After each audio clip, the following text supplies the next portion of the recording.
नमस्कार दर्शकबिंदु आमी एस्ट्रोलजार विश्वनाथ आपनारा देखछेन idea point Bangla YouTube channel. आजकेर এই ভিডিওটি আপনাদের জন্য খুবই গুরুত্বপূর্ণ, খুবই ইম্পর্টেন্ট ভিডিও। অনেকেই আমাকে হোয়াটসঅ্যাপে মেসেজ করে জানতে চেয়েছেন হনুমান মূর্তি বা হনুমানজির ছবি কোন দিকে রাখা উচিত এবং কোন দিকে রাখলে শুভ ফল পাওয়া যায়, এছাড়া কোথায় হনুমান মূর্তি বা হনুমানজির ছবি একদমই রাখা উচিত নয়। তাহলে বুঝতেই পারছেন আজকের এই ভিডিওটি আপনাদের জন্য কতটা গুরুত্বপূর্ণ ভিডিওটি মন দিয়ে দেখতে থাকুন। আসলে ব্যাপারটা অনেকেই জানেন, আবার অনেকেই জানেন না, আবার অনেকেই জানেন কিন্তু সেটা ভুল জানেন এবং এই ভুলভাবেই পুজো করে আসছেন। তাই আপনার বাড়িতে যদি হনুমানজির মূর্তি এবং হনুমানজির ছবি থাকে সেটা কোন দিকে রেখেছেন অবশ্যই কিন্তু কমেন্টে আমাকে জানাবেন এবং এই ভিডিওটি একটি লাইক করে দিন।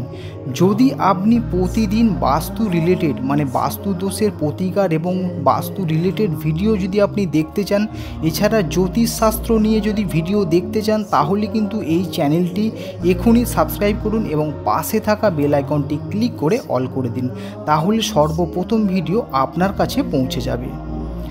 আমরা মঙ্গলবার এই দিনটিতে বিশেষভাবে হনুমানজির পুজো করে থাকি।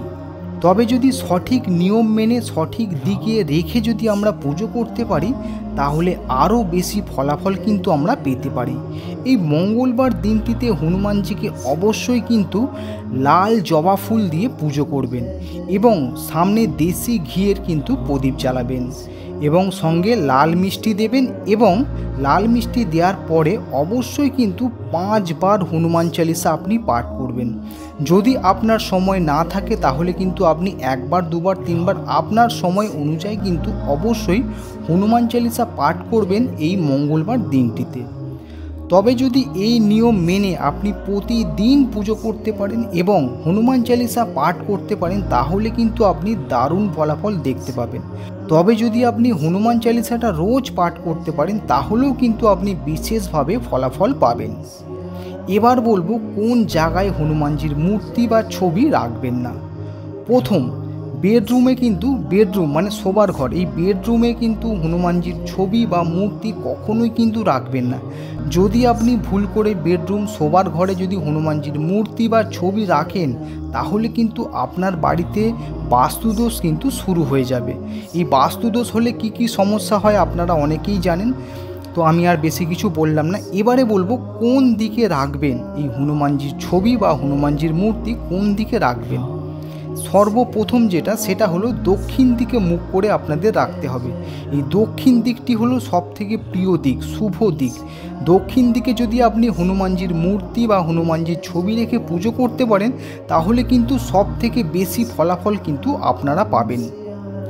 এবারে বলবো যদি আপনার বাড়িতে দক্ষিণ দিক প্লেস না থাকে, সাপোজ আপনার বাড়িতে দক্ষিণ দিকে রাখা যাচ্ছে না, তো সেক্ষেত্রে আপনারা দক্ষিণ এবং পূর্ব দিক এই দুটো কোণের মাঝামাঝি যে কোণটা সেখানে কিন্তু আপনারা রাখতে পারেন।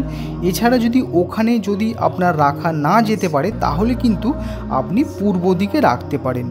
কিন্তু এখানে আমি একটা কথা বলবো, চেষ্টা করবেন সব সময় দক্ষিণ দিকে মুখ করে রাখার। এই ছিল আজকের আপনাদের জন্য ইম্পর্টেন্ট ভিডিও। যদি ভিডিওটি আপনাদের উপকারী বলে মনে হয় তাহলে কিন্তু লাইক করুন এবং কমেন্ট করুন এবং এই ভিডিওটি শেয়ার করে অন্য মানুষের উপকার করুন। ধন্যবাদ।